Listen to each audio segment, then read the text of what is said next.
mañana? Alright, ¿cuántos más hablaron con el Señor esta mañana? Alright, gloria a Dios. Por lo menos un buen grupo levantan la mano y pueden decir: yo hablé con el Señor esta mañana. Le estaban preguntando a Billy Graham en una ocasión de que si él realmente creía que Jesucristo vivía.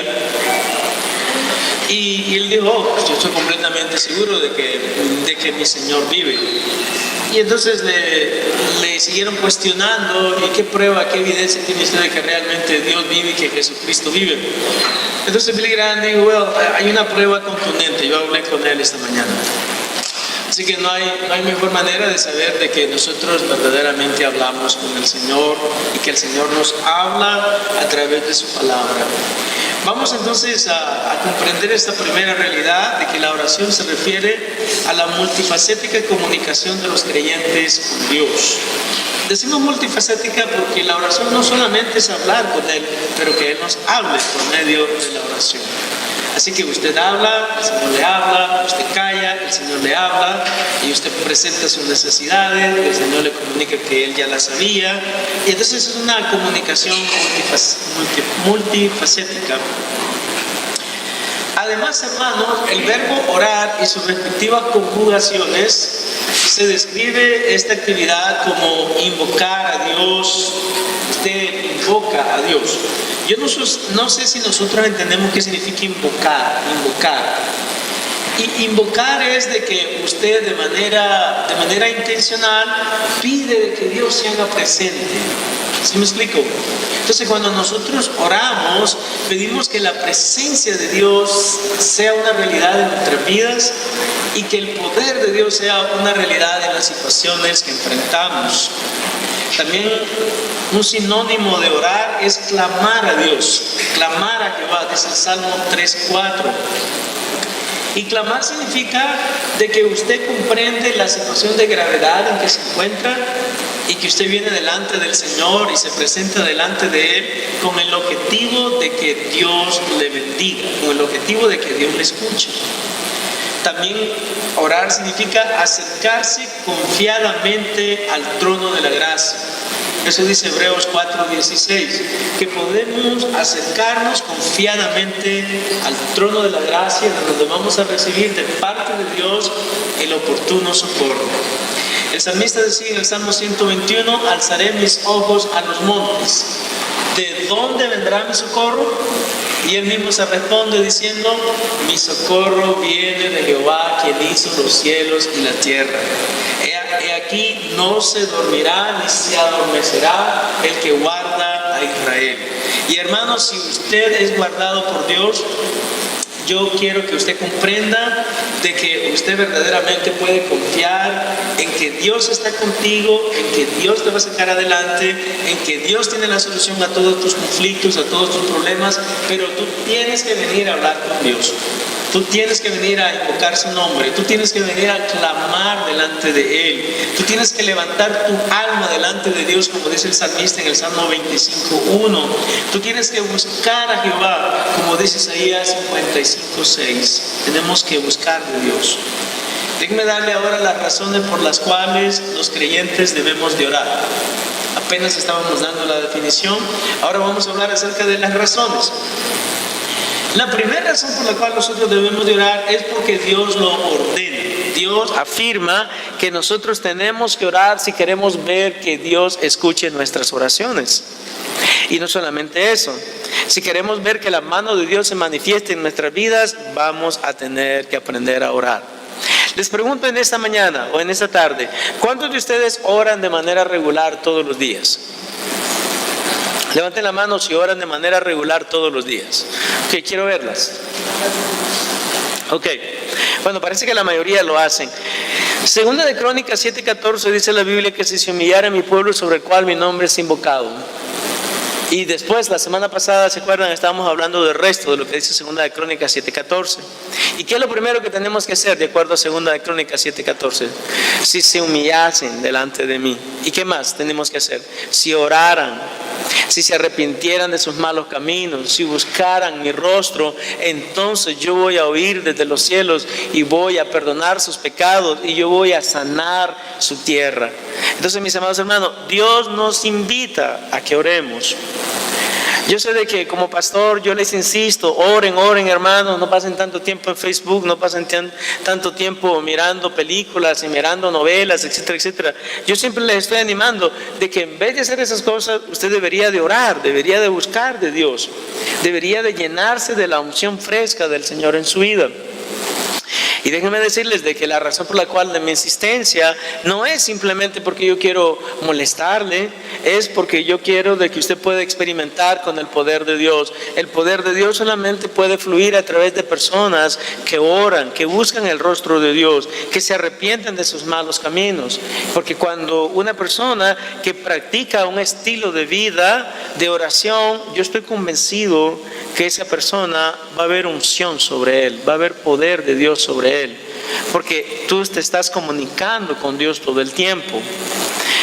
Bueno, punto número 2, hablando de las razones por las cuales los creyentes deben de orar. Número 1, porque Dios ordena que lo hagamos. Número 2, el llamado a orar es publicado y modelado por todos los siervos de Dios. Muéstreme en la Biblia alguna persona que Dios haya utilizado que la Biblia no nos revele de que era una persona de oración. Muéstreme un solo hombre o una sola mujer que usted pueda decirme, esta persona Dios la usó y no oraba. La Biblia nunca menciona de que oraba. Déjenme decirles de que estoy convencido que en la mayoría de los casos, en la mayoría de instancias, a la persona que Dios va a usar, normalmente esa persona tiene que ser un individuo que ora. ¿Y cómo lo sabemos? Porque eso es lo que encontramos modelado en las Escrituras. David era un hombre de oración. La Biblia se refiere a David como un hombre que tenía su corazón conforme al corazón de Dios. Si usted quiere tener un corazón recto, usted tiene que orar también. El salmista siempre se levantaba de mañana, el salmista siempre estaba en las noches, el salmista siempre estaba aún en su cama y estaba buscando de la presencia del Señor. Isaías era un hombre de oración, los apóstoles eran hombres de oración y el mismo Señor Jesucristo era un hombre de oración. Jesucristo en algunas ocasiones se pasaba orando toda la noche. Y mi pregunta es, mis amados hermanos, si Cristo, el Hijo de Dios, sentía la necesidad de orar así como Él lo hacía, entonces ¿por qué nosotros pensamos que podemos vivir nuestra vida sin oración? Yo les invito a todos ustedes de que a partir de este momento usted tome la decisión de convertirse en una persona que ora. Por lo menos puede orar 4 veces al día. Ahora no es que se va a volver musulmán, ¿verdad? Y va a orar hacia Meca cuando ore, no. Cuando digo que, mire, podemos orar fácilmente 4 veces al día.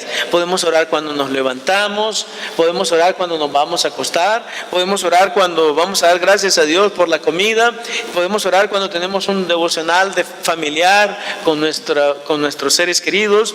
Pero Dios espera de que nosotros seamos personas de oración. Punto número 3. Razones por las cuales los creyentes deben de orar. La oración es el vínculo necesario para recibir las bendiciones y el poder de Dios y que Él cumpla sus promesas. Cuando nosotros hablamos con Dios, cuando nosotros nos comunicamos con Dios por medio de la oración, a partir de ese momento, dice la Biblia en el libro de Apocalipsis, que nuestras oraciones suben como un incienso a la presencia de Dios. Cada vez de que usted ora, sus oraciones, no lo digo yo, lo dice la Biblia, sube como un incienso a la presencia del Señor. La pregunta en esta tarde para usted es, ¿cuánto incienso usted está quemando? En otras palabras, ¿cuánta oración usted está presentando delante de la presencia del Señor? Les pregunto a aquellas personas que oran. El que no ora no lo va a entender porque todavía no ha experimentado con esa realidad. Pero cuando usted ora, ¿no se siente mejor cuando ora que cuando no ora? Los que oran, ¿verdad? Los que no oran, pues ni siquiera Yo me siento igual todos los días. Pero si usted es una persona de oración, cuando usted no ora, usted no se va a sentir igual. ¿Y sabe por qué no se va a sentir igual? Porque usted se siente ese día como desprotegido. Se siente como que no ha hablado con su Padre Celestial, que es lo más importante. Y si no ha hablado con la persona más importante en su vida, entonces se siente como que el día realmente no va a andar muy bien. Por eso, mis amados hermanos, la primera comunicación que tenemos que tener, y yo siempre lo reitero, en cuando te bajes de la cama, en vez de ponerte a ver qué pasó en Facebook la noche anterior, ¿por qué no dejas tu teléfono un rato y te arrodillas delante del Señor y hablas con Él?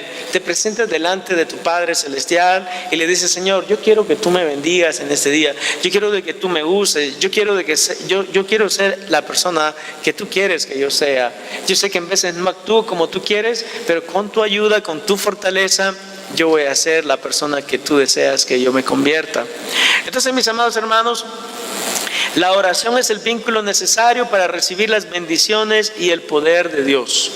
Si usted quiere tener unción de Dios, entonces usted tiene que orar. Si usted quiere tener confianza cuando usted ore, entonces usted tiene que invertir más tiempo en la oración. Porque es algo muy interesante. Algunas personas que no oran dicen: no, es que Dios no me escucha, por eso ya no oro. Bueno, pero la realidad es de que mientras tú más practicas la oración, más confianza vas a tener de presentarte delante de Dios. Mientras más vives para Dios, mientras más te acercas a Dios, tú te vas a sentir: yo quiero más de Dios, yo quiero más de Él, yo quiero aprender más de Él. Y el último punto es: en algunas ocasiones Dios ha decidido obrar solamente después de que su pueblo ha orado. Déjame decir qué quiero decir con esto. Esto de ninguna manera significa de que yo soy el que ocasiona que las cosas sucedan. No.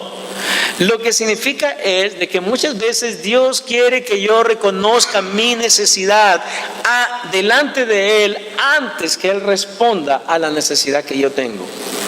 No sé si me están siguiendo la lógica, pero cuando usted se da cuenta en un momento específico de que está pasando por una situación de dificultad, entonces usted tiene que presentarse delante de Dios y presentarle esa situación al Señor y decirle a Él: Señor, yo quiero que tú me ayudes, yo quiero que tú te manifiestes en esta situación. Yo entiendo la gravedad de mi situación, yo entiendo de que pareciera que no hay solución a esta situación que enfrento, pero yo la presento delante de ti y confío que tú vas a darme una respuesta. En cuanto usted tuvo la oportunidad de presentarla, en cuanto usted tuvo la oportunidad de venir delante de Dios, en ese preciso momento, en algunos casos específicos, el Señor decide hacer algo al respecto. Pero si yo no soy ni siquiera capaz de reconocer mis necesidades, mis situaciones, mi inhabilidad de poder lidiar con las realidades de la vida, y ni siquiera las presento delante de Dios, muy probablemente Dios tampoco va a hacer nada al respecto. Porque si ni siquiera usted se da cuenta de lo que necesita. Ahora, Dios no es ignorante, pero Dios quiere que yo me presente delante de Él. Bueno, le voy a hacer esta pregunta que es un poco, en cierta manera, un poco sin sentido, pero tiene sentido desde el punto de vista de lo que estoy tratando de ilustrar. ¿Ustedes piensan de que cuando usted se presenta delante de Dios, Dios no sabe todo lo que usted le va a decir? ¿Sabe Dios lo que usted le va a decir? ¿Sabe Dios cuáles son las situaciones que usted enfrenta? Y entonces, ¿para qué quiere que yo le pida? Si Él ya lo sabe. ¿Para qué quiere Dios que yo me presente y les presente a Él mis necesidades si Él ya las conoce? Bueno, déjenme decirle para qué y por qué.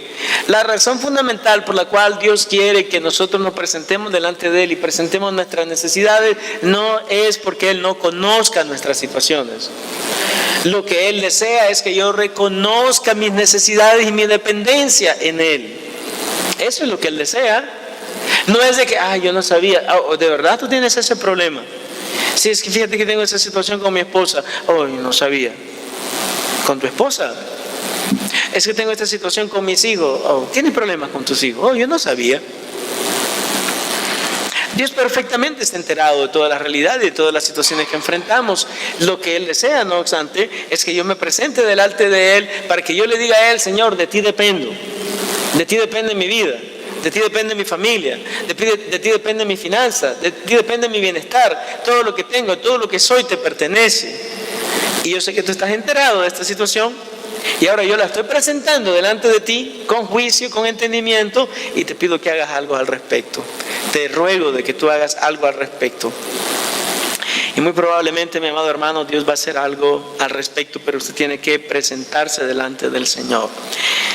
Ahora, ¿creen ustedes de que Dios responde a la oración, sí o no?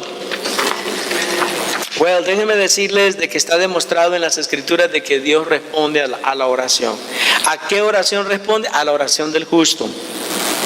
A la oración del justo. Ahora, la palabra justo en la Biblia no significa perfecto, pero sí significa una persona que está buscando de Dios. Una persona que está anhelando de la presencia del Señor. Una persona que está tratando de ser mejor cada día. Hermanos, miren. Yo trato de ser lo más pragmático y lo más sincero desde el púlpito. Y yo le voy a decir en este momento algo que es verdad.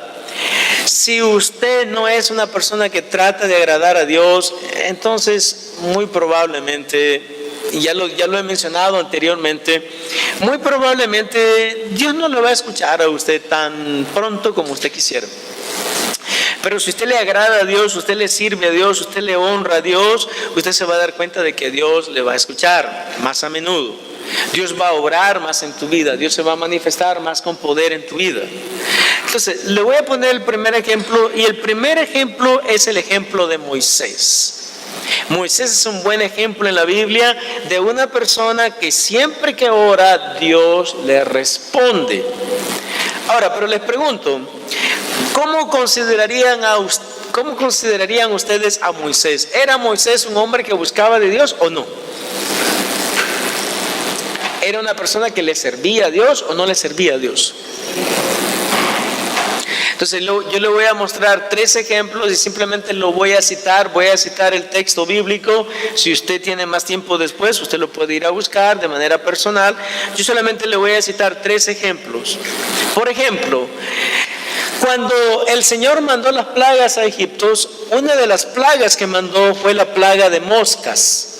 Entonces dice la Biblia que había moscas en todo el territorio egipcio. En todo el territorio egipcio. ¿Y quién clamó a Dios para que las moscas se fueran? Moisés. Moisés habló con Faraón y le dijo: mira, y estoy parafraseando, usted lo puede mirar, la lectura está, no vayan en este momento, lo pueden anotar, está en Éxodo capítulo 8, versículo 29 al 31. Le dijo Moisés a Faraón: en cuanto yo salga de acá, yo voy a clamar a Dios, yo me voy a presentar delante de Dios y yo le voy a decir de que quite todas las moscas.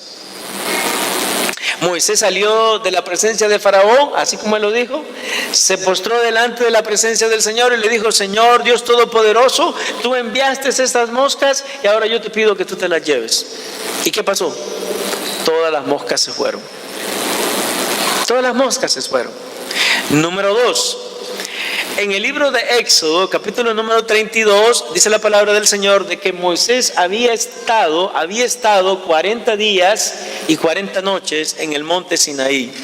Había recibido las tablas de la ley, venía con los 10 mandamientos de Dios en sus manos. Cuando venían bajando, dice la palabra del Señor, de que Él se había llevado a 2 personas, a Caleb y a Josué. Cuando venían bajando, ellos escucharon de que había un alboroto ahí en el campamento. Y Josué y Caleb le dijeron a Moisés: mira, parece que hay conflicto, parece que hay pleito ahí en el campamento. Entonces Moisés, que estaba más apercibido de las realidades de la pecaminosidad del hombre, le dijo: no, eso no se oye que es un pleito, eso no se oye que es una batalla, esos se han dirigido a sus dioses viejos y están haciendo fiesta y se han alejado de las promesas del Señor. Ahora, este es el trasfondo. Interesantemente, Moisés viene a hablar con el Señor. Y el Señor le dice a Moisés: ¿sabes qué, Moisés? Voy a hacer un trato contigo, le dijo. todas esas personas que salieron de Egipto, a todas las vamos a eliminar. Ninguno va a quedar vivo. Vamos a matarlos a todos, porque todos son rebeldes, todos son duros de servir y todos necesitan morir verdaderamente. Eso es lo que se merecen.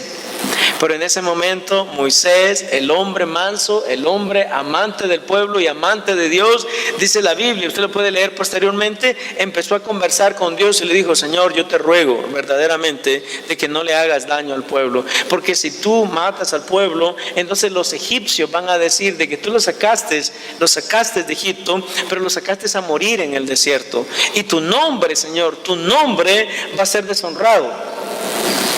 Así que yo te ruego, Padre Santo, de que tú no les hagas nada. Moisés era un hombre manso, Moisés era un hombre que clamaba, Moisés era un hombre que oraba todo el tiempo. ¿Y cuál fue la respuesta de Dios? Le dijo: está bien, Moisés, no los vamos a eliminar a todos. No los vamos a eliminar, por lo menos no en este momento. Sabemos perfectamente que por la desobediencia ninguno de ellos pudo entrar a la tierra prometida, exceptuando por Caleb y Josué, hombres de Dios. Amados hermanos, déjenme decirle algo que es verdad, y es esto: de que muchos de nosotros vivimos en un lugar donde tal vez Dios no quisiera que viviéramos. Estamos en situaciones en las cuales tal vez Dios no quiere que estemos, pero nosotros seguimos insistiendo con nuestra desobediencia, seguimos insistiendo con no buscar de Dios, seguimos insistiendo en que nosotros podemos solucionar nuestros propios problemas. Y mientras usted insista en solucionar sus propias situaciones, entonces usted no está confiando en Dios. Pero cuando usted confía en Dios, usted se va a dar cuenta de que Dios lo puede Dios lo puede conducir a la tierra prometida. ¿Y qué es la tierra prometida que estamos hablando? Por lo menos en nuestra vida, en este tiempo, en este momento, de que la mayoría de nosotros vive en situaciones que no son las mejores. Y la razón por la cual vivimos en esas situaciones es porque no estamos confiando completamente en la provisión, en la dirección y en el poder de Dios. Y Dios quiere que nuestras vidas mejoren, Dios quiere que nuestras situaciones mejoren, pero vamos a tener que orar, vamos a tener que clamar, vamos a tener que invocar, vamos a tener que pedirle, vamos a tener que humillarnos, vamos a tener que arrepentirnos de nuestros pecados, y entonces Dios nos va a posicionar en el lugar donde Él quiere que nosotros estemos, y no en las situaciones necesariamente de adversidad en que nos encontramos en este momento. No todas las adversidades son el deseo de la voluntad de Dios, y es bueno entenderlo. Pero Dios perdonó a su pueblo porque un hombre de Dios clamó delante de Él. Y punto número 3, en relación a Moisés, yo creo que todos nos podemos identificar con Moisés. Yo no sé si ustedes saben, hermanos, pero el grupo que Moisés guiaba era de aproximadamente, fácilmente de 1 millón de personas. Fácilmente de 1 millón de personas, los que habían salido de Egipto. E interesantemente, estando en el desierto, dice la Biblia, que las personas empezaron a murmurar en contra de Moisés. Y empezaron a hablar cosas malas delante de Moisés. Y Moisés se vino a hablar con Dios como siempre lo hacía, porque era un hombre de oración. Y le dijo Moisés a Dios: Señor, le dijo, mira, yo voy a hablar clarísimo contigo. Si esta es la situación en la cual yo tengo que estar todo el tiempo de esta peregrinación, yo te voy a pedir un favor a ti. Y el favor que te quiero pedir es que me quites la vida ahora mismo. A esta gente yo ya no los aguanto, ya no los soporto, ya me tienen cansado, ya me tienen hartos, todos me tienen cansados. Así que si tú verdaderamente crees que yo voy a tener que llevar, así como hasta hoy, la carga de toda esta gente, Señor, mejor quítame la vida, porque yo ya no quiero seguir viviendo. Ahora, la pregunta para ustedes es: ¿se sentía mal Moisés? ¿Se sentía deprimido? A tal grado, dice la Biblia, que le dijo a Jehová: Señor, mejor quítame la vida, ya no quiero vivir más. ¿Pero qué hizo Dios? Dice la palabra del Señor de que le envió a su suegro Jetro. E interesantemente dice la palabra del Señor de que Moisés estaba muy orgulloso de todo lo que Dios había hecho por el pueblo de Israel. Y Moisés estaba muy orgulloso de que él se levantaba desde las 6 de la mañana y se iba a acostar hasta las 9 de la noche tratando de solucionarle los problemas a las personas. Y después se puso a hablar con su suegro y le dijo: suegro, ¿qué piensas tú de todo esto? Él pensaba que su suegro le iba a decir: sí, échale gana, Moisés, qué hombre más esforzado, qué hombre más valiente. Lo quedó viendo el suegro y le dijo: ¿sabes qué, Moisés? Lo que estás haciendo tú no está bien. No está bien lo que estás haciendo, porque vas a desmayar tú y va a desmayar todo el pueblo. Te vas a cansar tú y se va a cansar todo el pueblo. Así que mi recomendación es esta, le dijo Jetro: a partir de mañana, en vez de que tú estés desde la mañana hasta la noche juzgando al pueblo, yo quiero de que tú comisiones a diferentes personas que estén a cargo de lidiar con las situaciones de dificultad que la mayoría de las personas enfrentan, y solamente aquellas cosas que son completamente extraordinarias que te las vengan a decir a ti. Amados hermanos, déjenme decirle que a partir de ese momento Moisés pudo descansar. ¿Pero por qué pudo descansar? Porque él clamó a Dios. Y el Señor le mandó a su suegro Jetro para que le diera instrucciones administrativas. Déjenme darle el segundo ejemplo de una oración de que Dios respondió inmediatamente. La oración de Sansón. ¿Cuántos se acuerdan de Sansón? Sansón tenía el pelo así como yo lo tengo.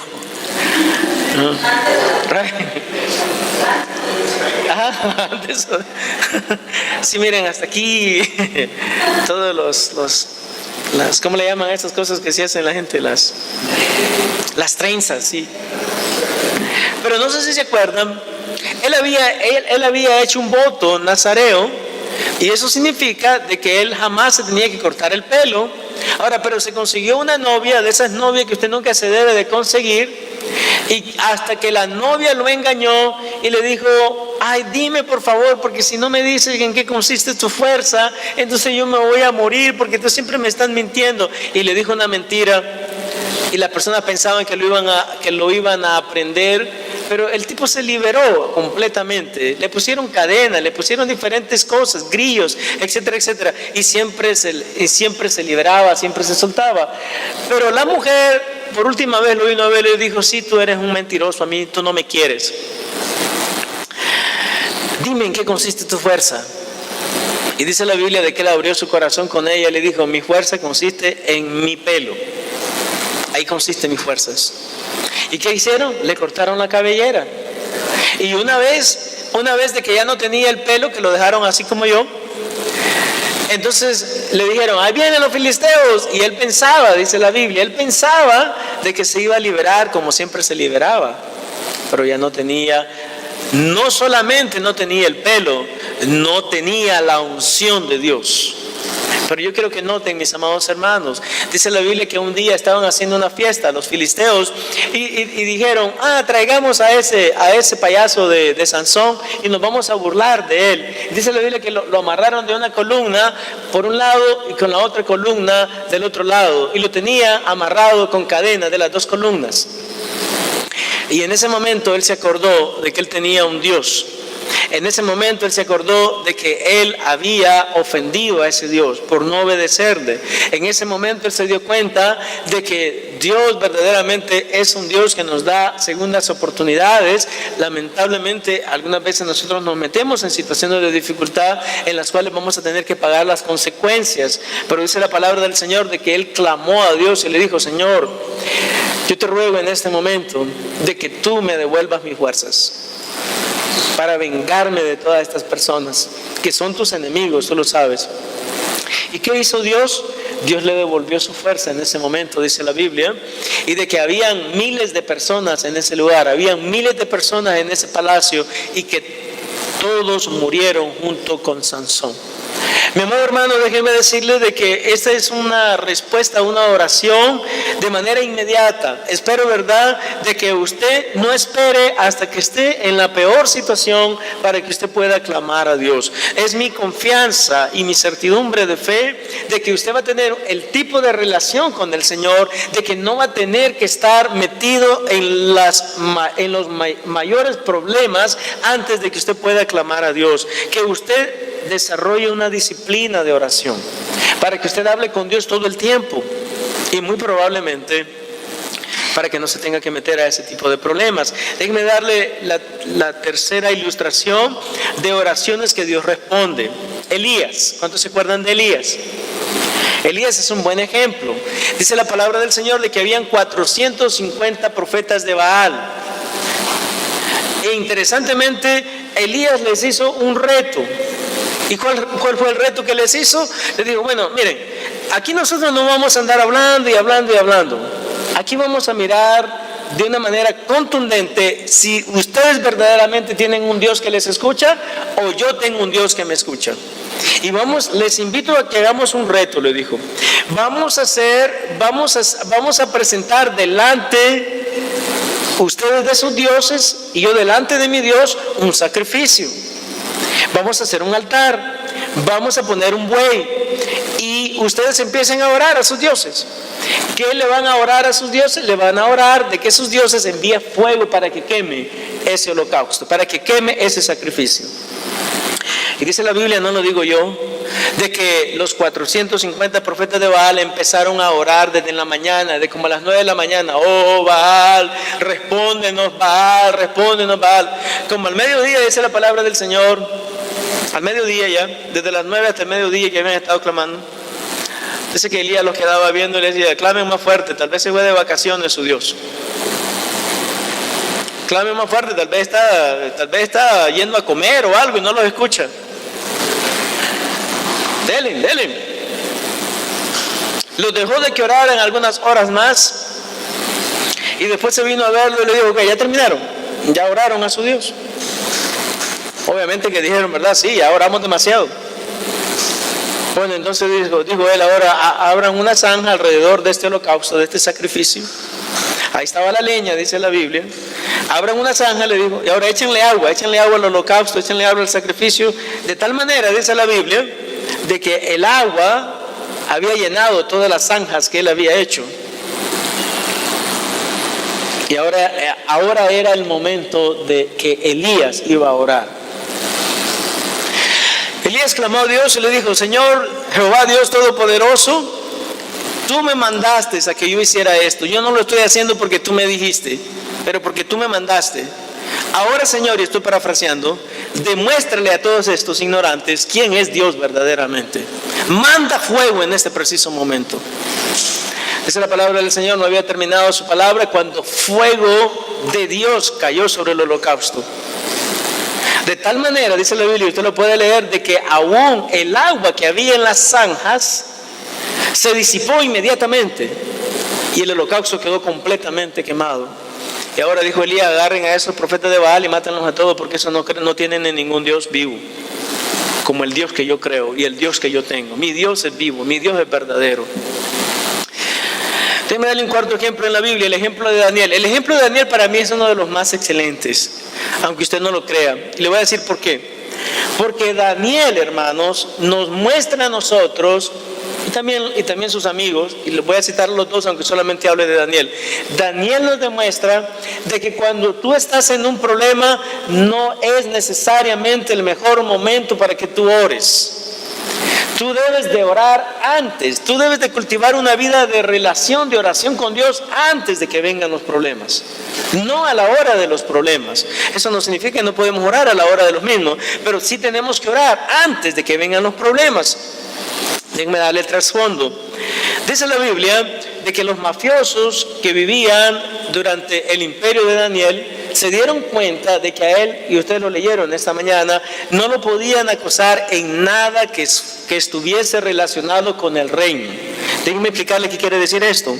De que cuando ellos miraron la vida de Daniel, ellos se dieron cuenta, es un hombre recto, es un hombre íntegro, es un hombre que no se anda robando nada, es un hombre de que solamente tiene una mujer, es un hombre de que le sirve a Dios, es un hombre recto, es un hombre sin tache, es un hombre sin mancha, es un hombre que realmente no podemos hacer nada en contra de él. La única cosa que podemos hacer, dijeron ellos, es buscarle cómo crearle problema si lo relacionamos con su Dios.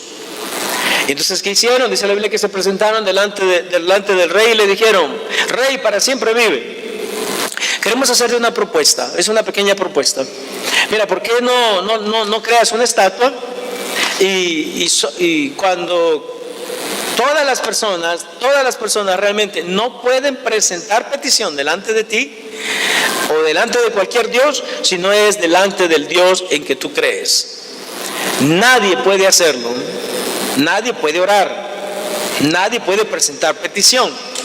Dice la palabra del Señor, y ahí viene la idea que yo le estoy tratando de poner en su mente y en su corazón. Cuando Daniel se dio cuenta del edicto del rey, dice la Biblia, ustedes lo leyeron, está en su lectura de hoy, de que así como lo hacía antes, que él oraba 3 veces al día, él se puso a orar todos los días después del edicto del rey. Pero ¿qué sucedió, mis amados hermanos?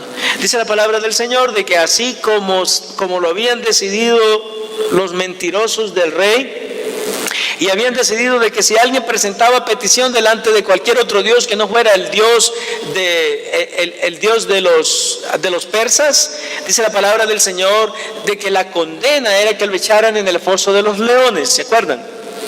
Interesantemente tomaron a Daniel en el foso de los leones. Tomaron a Daniel y lo echaron en el foso de los leones. ¿Pero qué le pasó? ¿Qué dice la Biblia que le sucedió? No le sucedió, dice la Biblia, absolutamente nada. Nada. ¿Y saben qué, mis amados hermanos? El rey, él verdaderamente, si usted lo lee con cuidado, dice la Biblia que procuraba salvar a Daniel. Y cuando el rey se presenta delante de la fosa de los leones, le hace una pregunta a Daniel que es importante. Le dijo: Daniel, ¿ha podido el Dios que tú confías y que oras de día y de noche, ha podido librarte de los leones? ¿Y qué le respondió Daniel? Desde el foso de los leones le dijo: aquí estamos. Ordenamos pizza anoche y nos pusimos a comer todos juntos. ¿Saben por qué, mis amados hermanos? Porque Daniel era un hombre de oración. Daniel era un hombre de oración. ¿Saben también quiénes eran hombres de oración? Sadrach, Mesach y Abednego, amigos de él, amigos de Daniel. Porque dice la palabra del Señor de que cuando los echaron en el horno de fuego, Nabucodonosor les preguntó: ok, ustedes van ahora a aceptar de arrodillarse delante de la imagen que yo he creado. Dice la palabra del Señor que Sadrach, Mesach y Abednego le dijeron: oh, ¿qué te pasa? No, la realidad es que ni siquiera tenemos que responderte. Nosotros jamás nos vamos a arrodillar delante de ninguna estatua, delante de ningún ídolo tuyo. Échanos al fuego. El Señor nos puede salvar, y si no nos salva, de todas maneras nosotros confiamos que vivos o muertos le pertenecemos a Él. Amados hermanos, todas estas personas son hombres y mujeres de oración. Los primeros cristianos eran hombres de oración. Déjenme contarles la historia brevemente y vamos a ir terminando. 2 más. Los primeros cristianos. Dice la palabra del Señor de que una vez de que empieza a expandirse el Evangelio y que empieza a multiplicar las fuerzas de los cristianos, que una de las cosas que el emperador del momento o el gobierno en ese momento hace es encarcelar a Pedro. Mientras Pedro estaba encarcelado, dice la Biblia que la iglesia oraba fervientemente. ¿Y qué sucedió? El Señor se fue a donde estaba Pedro, le tocó, dice la Biblia, un ángel le tocó y le dijo: levántate, ya nos vamos, ya vas a salir de la cárcel. Las puertas se abrieron, ¿no?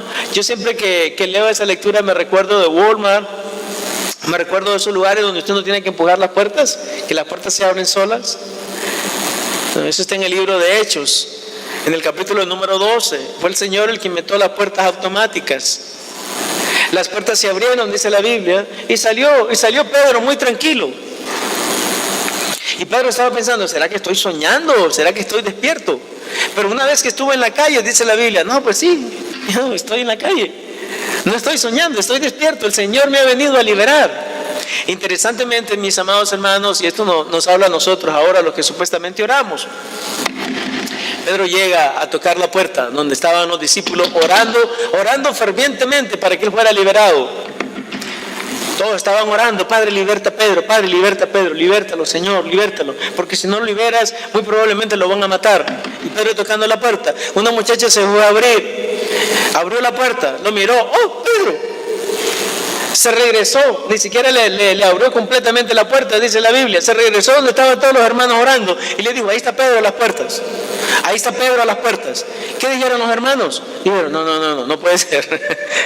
No puede ser Pedro. No, seguro es su espíritu, pero no puede ser él. No, pero no estamos orando para que Pedro sea liberado.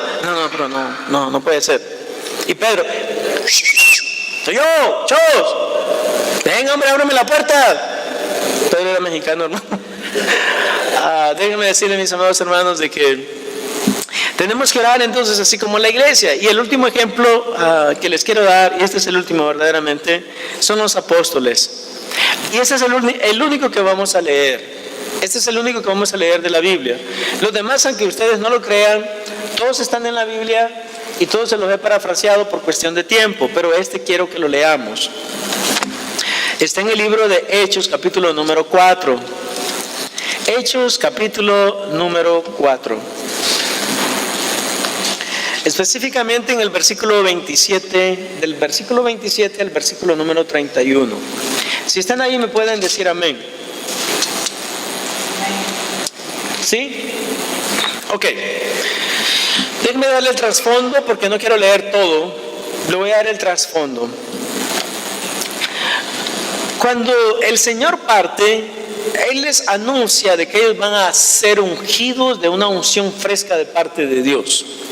Entonces, una vez que el Espíritu Santo viene y los unge, los llena con su presencia, los hermanos empiezan a predicar el Evangelio, pero también empiezan a ser perseguidos por predicar el Evangelio. E interesantemente, en ese caso específico, los que los están persiguiendo son las personas religiosas. Y los religiosos le dicen a los apóstoles que de ninguna manera sigan predicando en el nombre del Señor Jesucristo. Porque si siguen predicando, entonces los van a encarcelar. Y no solamente los van a encarcelar, probablemente los van a matar también.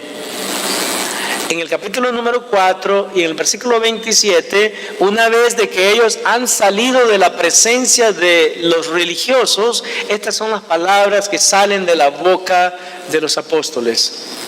En el versículo 27, porque verdaderamente se unieron en esta ciudad contra tu santo Hijo Jesús, a quien ungiste, Herodes y Poncio Pilato, con los gentiles y el pueblo de Israel, para hacer cuanto tu mano y tu consejo habían antes determinado que sucediera.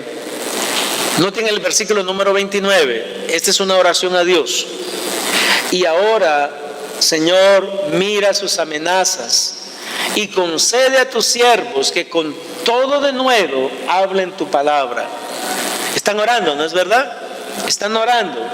Versículo número 29. Y ahora, Señor, mira sus amenazas y concede a tus siervos que con todo denuedo hablen tu palabra. Mientras extiendes tu mano para que se hagan sanidades y señales y prodigios mediante el nombre de tu santo Hijo Jesús.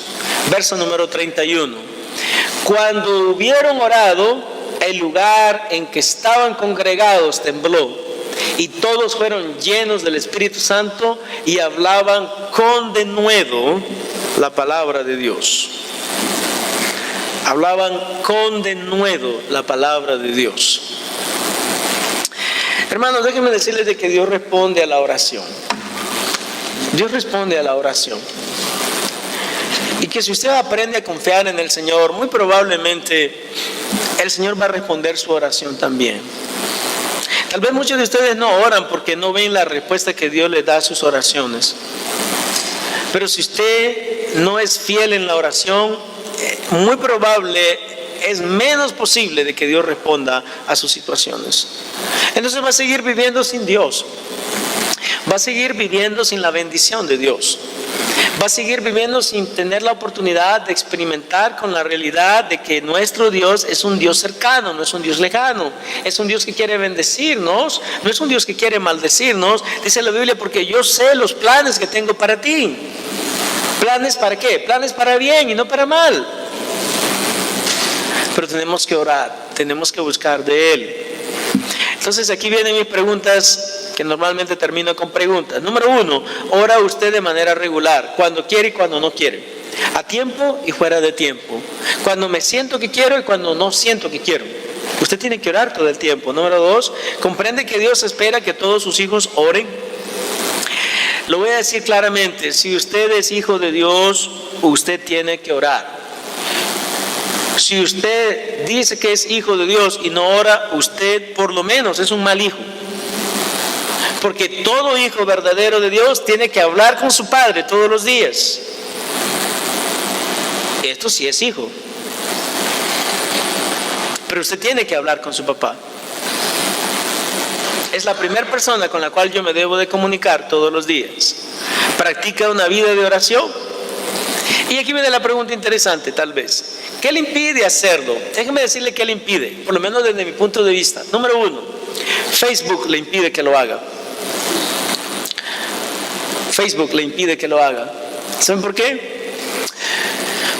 Porque usted deja su teléfono al lado y lo primero que hace, en vez de orar, es mirar qué está pasando en Facebook. Entonces por eso tal vez es necesario que deje su teléfono abajo, no lo deje cerca de su cama. Y si me dice que con mi reloj, con mi teléfono yo lo uso como despertador, cómprese un despertador de $5, son baratos. Pero no deje su teléfono a su lado. No ponga de excusas eso. Y que lo primero que usted haga es hablar con su Padre Celestial. Que nada más sea más importante que comunicarse con Él. ¿Qué le impide hacerlo? Aquí estoy muy ocupado. Tengo que levantarme temprano porque tengo que ir a trabajar, tengo muchas responsabilidades.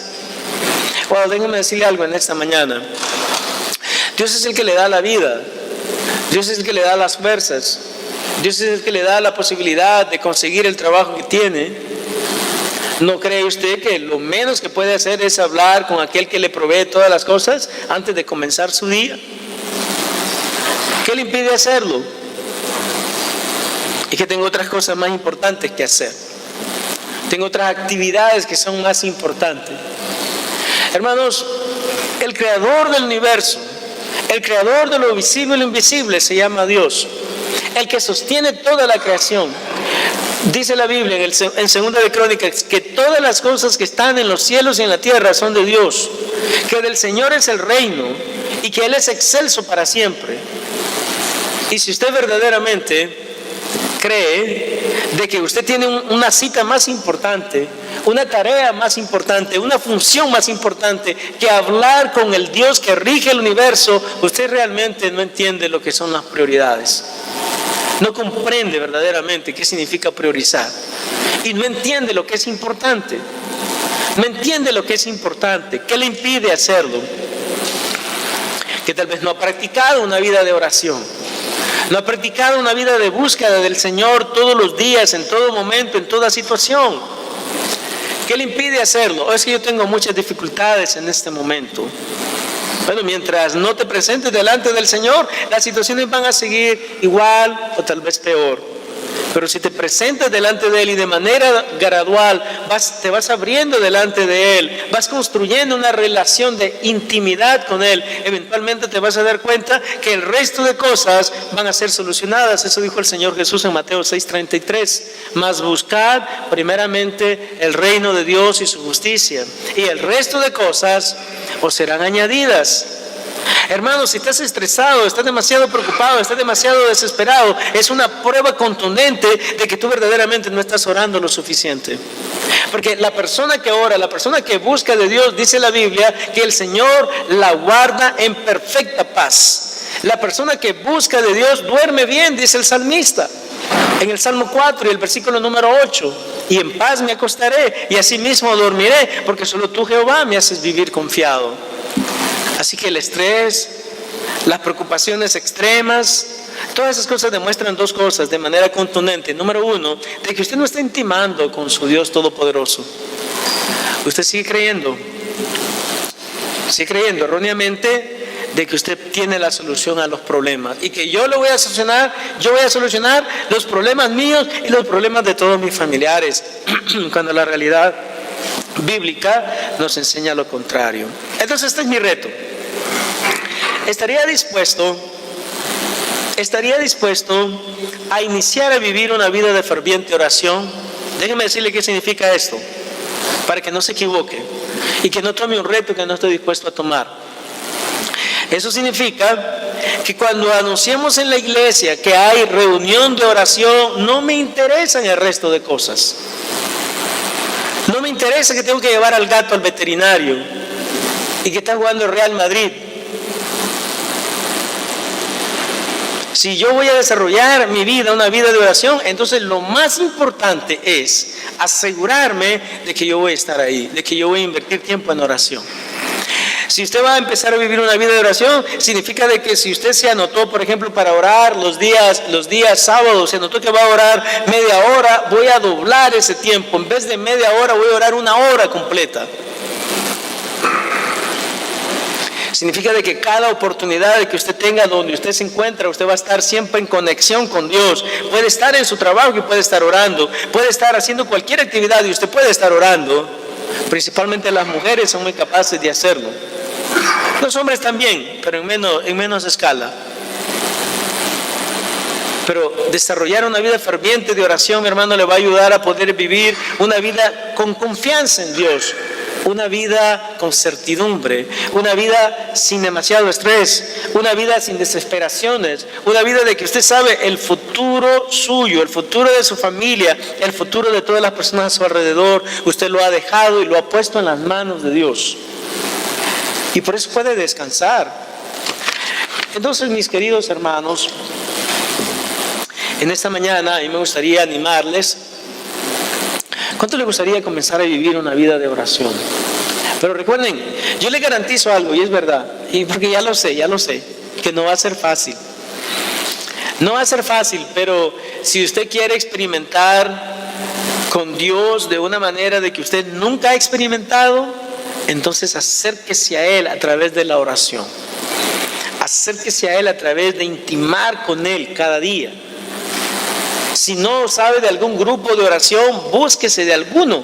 O si no hay un grupo de oración, entonces usted mismo cree uno, invite a los demás y dígale: mira, no tienes tiempo de que oremos juntos un día de la semana, a la hora de que tú puedas, tal vez un sábado en la mañana, un domingo en la tarde. No, voy a invertir tiempo en la oración. Y hermano, déjeme decirle cuál va a ser el resultado si usted lo hace. Usted va a sentir una unción fresca de Dios viviendo en usted. Usted se va a dar cuenta que sus problemas no son tan grandes como parecen. Usted se va a dar cuenta de que todas las realidades que usted enfrenta, hay un Dios todopoderoso que tiene solución para todas ellas. Pero primero tenemos que buscarle.